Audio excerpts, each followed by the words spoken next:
here, the Frugal Crafter. Today I have a review of these Blick Illustration markers. They were released in the Christmas Blick catalog, and I grabbed them when they were on sale for like $18 a set of 24. I had several people request me to review these, and I didn't really need any more markers, but since they went on such a great sale, I decided to grab them and try them out. The set of 24 was not available online last time I checked, but if you have a local store, they might have them. These do appear to be a limited time only product, so I don't know if they're going to still be available, but if you have them or you see them, and you know, at least you'll know about them. But I wasn't, honestly, after I got them home, I bought them to review because people had asked me to, but then when I got them home and I started swatching them out and looking at the color names, I felt like a bonehead because 16 of the colors here are the same exact color number, color name, and color as colors in the set of 48 Studio 71 markers.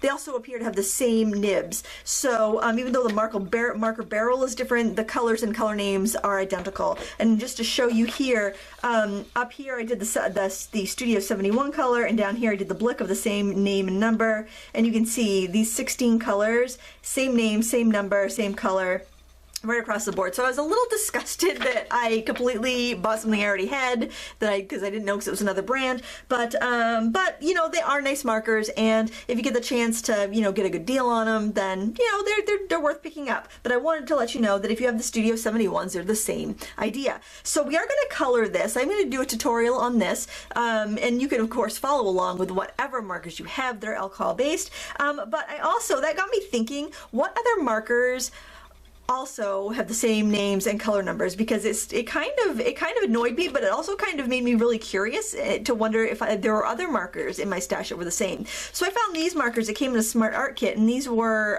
the Art Alternatives markers, and these color numbers are the exact same colors as the color line from Blick and Studio 71. So this brand also uses the same color numbers and color names. Well, actually, these just have numbers, but they also have the same barrel here. So if I look at B2 Ice Blue, even though the caps don't really match, that's B2 in Studio 71, that's B2 in Blick, and let's do the B2 in this one here. You can see it's the exact same color. So, you know, just kind of keep that in mind. So these, I think, are sold online, like on Amazon. You can also find these, I believe, in Hobby Lobby, maybe, or Michael's. I know I saw them at a big box store that I don't typically go into. You know, so I just want you to avoid buying duplicate things, but also kind of show you how you can buy, you know, singles. If, say, you get this set and you use one up or you want more colors, look at the numbers that you have, and then you can order individuals of these, and they would be the same working properties, same nibs, same colors, same kind of categories of ink, and that way you can avoid getting duplicates and you can build your collection. So let's just start off by coloring, and then at the end of the video I'm going to go into some of the other markers I have that I've discovered were the exact same markers as other brands. So just so you know what markers are the same as each other, just so you don't buy duplicates, and also so you can get replacements if you need to. So I'm zooming in here nice and close so you'll be able to see what I'm doing. This stamp is by Rubbernecker, and I will have a link to that in the video description in case you want to find it. It's on sale. It's typically like $7.99 and it's like $3.50 right now. And we're going to start off with these colors. These are all the Blick ones, and I'm just going in with the colors from the lighter. I'm going to go lightest to darkest here. I'm going to start with Sand, which is E2. So of course follow along with your Studio 71 markers if you have them, because they're going to be the same colors. And I am going in, just kind of doing these, kind of the throat area, some of the tummy, under the wing. I'm going to do the back of the head here. We're going to do a lot of layering here because there's only 24 markers in this set. So when you have, the nice thing about this set, I will tell you, is there's a lot of really light shades, and I find that the light shades are much more useful when, especially if you're getting started in markers and the darker shades. So if you're ever in a situation where you're starting out with alcohol pens, or you're recommending to somebody else, go with the lighter shades first. They're going to be a lot easier to work with. Now I'm going to go with this really pale ice blue. Now, the one thing I did notice that's kind of weird about these markers is that the end that's got the little gray collar is the chisel and the other end's the brush nib, and usually it's the other way around. These brush nibs, I think, are a fiber-based as opposed to a foam-based. They color really well, but I don't get super fine details. They're exactly the same as the Studio 71.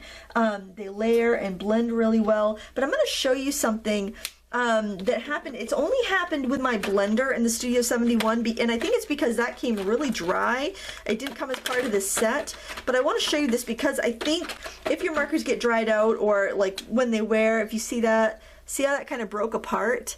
I just want to warn you about that I think that could happen. It's kind of just like a felt tip almost. But this is bone dry right now, so I think if the marker if you allow it to get dried out completely, you know, that could happen. But they're only like $1 to replace on sale, so you know, it's not that big of a deal because they are, you know, they are so inexpensive. But it's just something to keep in mind. I mean, a Copic has a foam nib. The like Winsor & Newton, Letraset, and like Pro Marker and Prismacolor Marker have a foam nib. Those nibs are going to last a little longer. That said, I haven't had any issues, and I have used the Studio 71 markers quite a bit. So now I'm going to go in, I think I'll go in with pale pink first. And I actually usually go, we'll go dark to light, but since the colors here are really pale, I'm working lighter to darker and overlapping if I need to. That's a trick that you can use if you have a more limited palette. So I'm just kind of overlapping some of these colors, and they do layer really well. The colors in the set I feel like were very smartly put together because they do work really well together. There isn't any grays in this set, which isn't a big deal for me because I have a lot of other grays, but you may want to pick up a couple light grays so that you can do some grisaille where you kind of color it in grays first and then layer over your colors. It just gives you a little more bang for your buck when you're getting started in markers because you know, you can start off with fewer colors that way. I'm going to grab this. This is Marigold. It's probably one of the more darker colors we're going to use, and I'm just going to do some around the eye and on the beak, and I think I'll do actually a little bit in the legs. We are going to glaze over that, but we'll get a little color in there first. So I'm able to get into fairly small spaces with this brush tip. The one thing I will tell you about these coloring ones, this is the other one that uses the same color scheme, the same color numbers and whatnot, is that, oops, that's a Blick one. The color, they have, not Color It, I'm sorry, hashtag coloring by Art Alternatives. They have a bullet and a brush, which I really like. A bullet and a brush. Not many markers have that. Prismacolor does, and that brand does, and I'm not sure what other ones do. I was thinking Color It did, but Color It has a bullet and a chisel. So that's something that's kind of nice to have. And I'm going to take a little bit of that and add that, and I'm going really light, kind of just flicking on the color there onto the tummy and the throat here. And I'm going to go back in with the sand color E2 and blend it. And the nice thing about this set is that there are so many light colors, and you're not going to get too confused because you only got 24 in total, so I don't think you would get too messed up with what colors you're using. You want to store them on their side. That's going to make them last a little bit better because it's going to keep both ends of your markers inked, and they'll be ready to go, because if you store it on one end, sometimes the end that's up does not get the color. And then it dries out, and I think when the nibs get dry, especially with a felt tip type of fibery nib, it will get a little bit, this is pumpkin, it'll get a little bit, it could get frayed.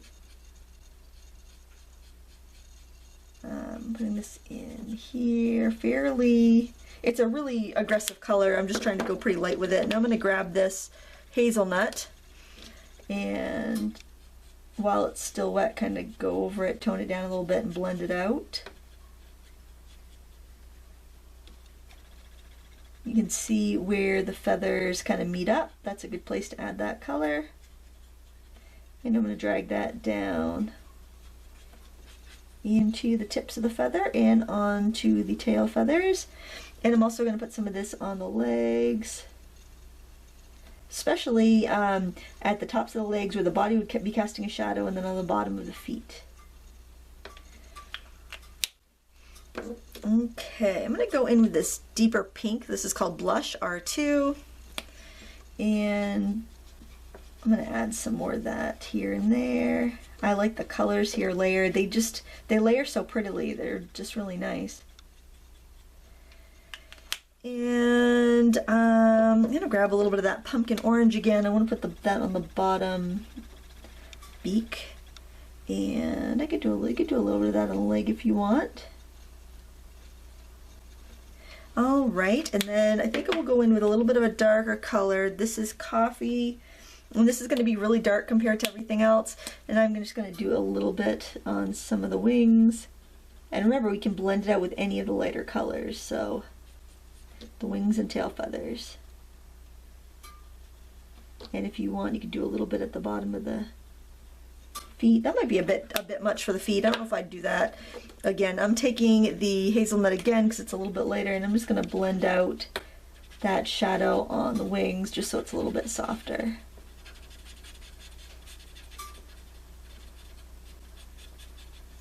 There. I'm working on Neenah paper, which is really nice. It is very easy to blend on. Oops, that's not the color I thought I had. I want that brighter yellow.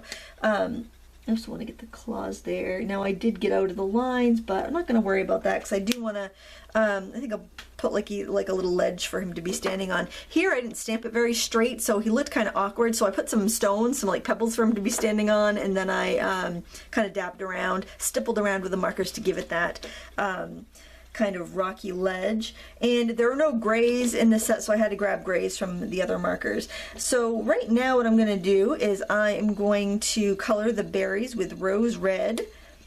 Berries are really easy to color with the brush ends. Don't worry if you don't fill the whole thing up because we're going to put some shadows in. I'm going to do, for the highlights, I think I'll do some pale pink.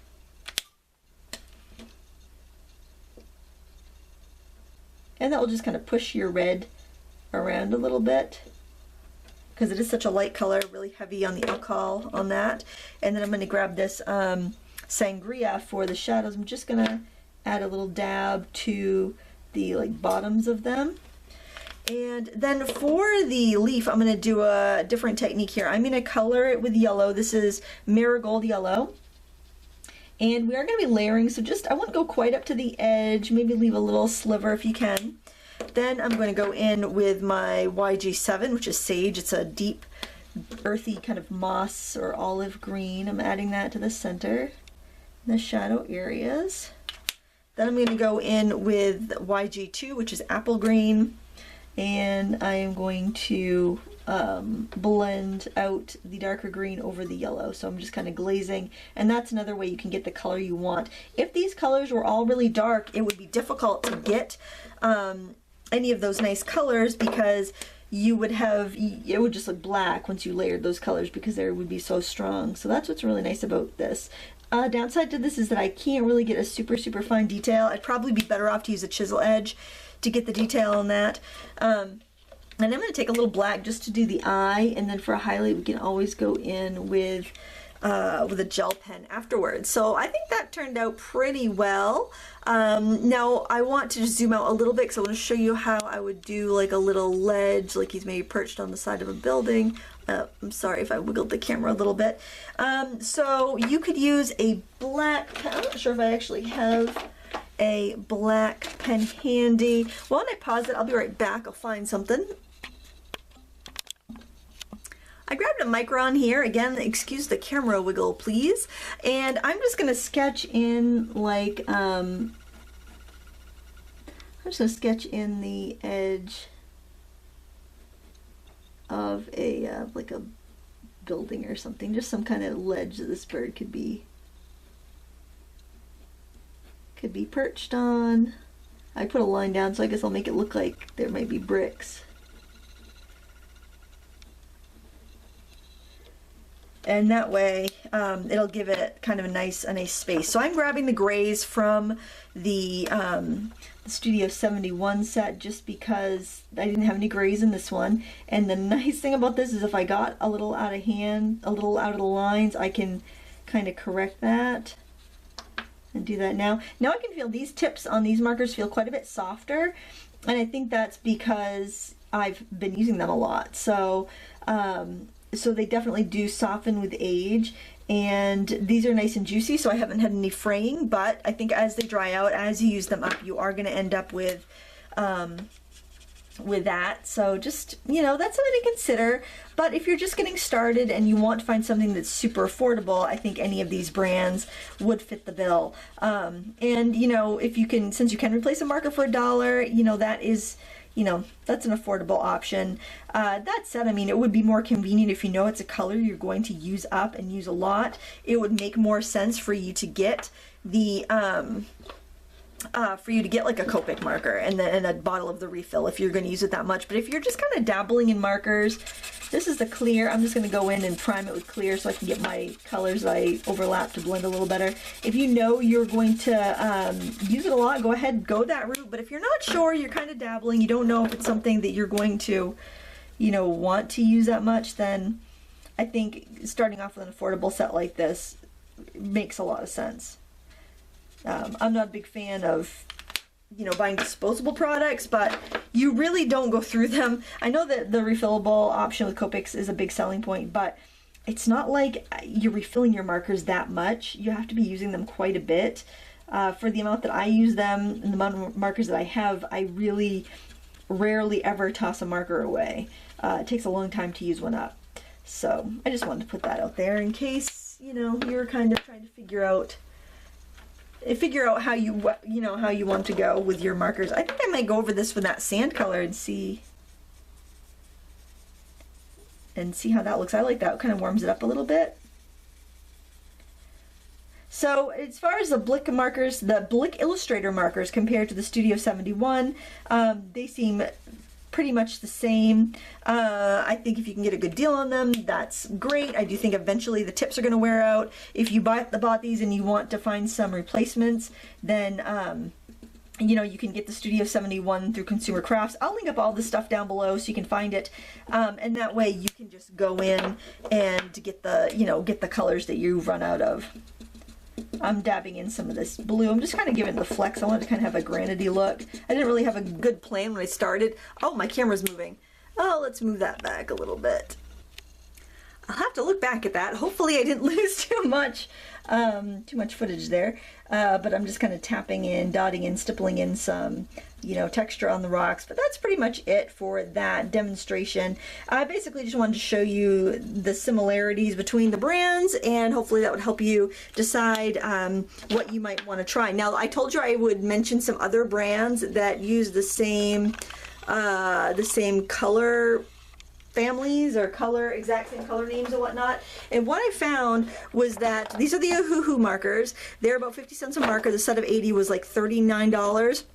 And they use the same numbers and names as the concept markers from Jerry's Artorama. These art markers, I know generic art markers that are sold at AC Moore under the Nicolle brand, and yeah, so the concepts, the Ohuhus, and the generic art markers from AC Moore all use the same color number series. AC Moore recently put out a premier line, and they have colored names, so I don't know, I didn't see any names that I could cross-reference or whatnot, but so if you get the Ohuhus and you run out, you can always go to Jerry's Artorama and get a concept marker for like a couple bucks, $2 I think, and then you can replace the one that you used up from Ohuhu, which I think is probably one of the best bargains for art markers. They are a chisel end and a bullet end, so if you like that kind of marker, that's a good option. So I'll put the review for Studio 71, also for the Ohuhus, so you can check them out. I think I might even have these reviewed too, but these three use the same color scheme, and then the Blicks, the Art Alternatives, and the Studio 71 all use the same scheme of colors. So I hope you found this helpful. I'm gonna have to review. Hopefully that wasn't like a crazy Toad's Wild Ride when I was coloring this. But anyway, Merry Christmas. We're done with Merry Christmas. Happy New Year. Let me know if you have any questions in the comments below. And until next time, happy crafting.